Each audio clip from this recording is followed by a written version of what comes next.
Işıq saçdı gəlişin, üzümə gülüş hördün. Nə gözəldi əl işin, özümü səndə tapdım. Nə axtarım ki səndə, hər halını sevirəm, hətta məndən küsəndə. Səni tanımamışdan necə yaşar olmuşam, bəlkə də ölmüşəm, səninlə doğulmuşam.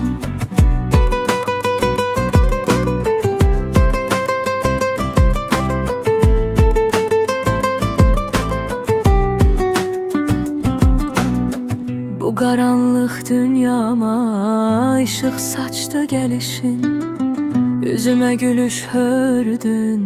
Nə gözəldi əl işin, özümü səndə tapdım. Nə axtarım ki səndə, hər halını sevirəm, hətta məndən küsəndə. Səni tanımamışdan necə yaşar olmuşam, bəlkə də ölmüşəm, səninlə doğulmuşam.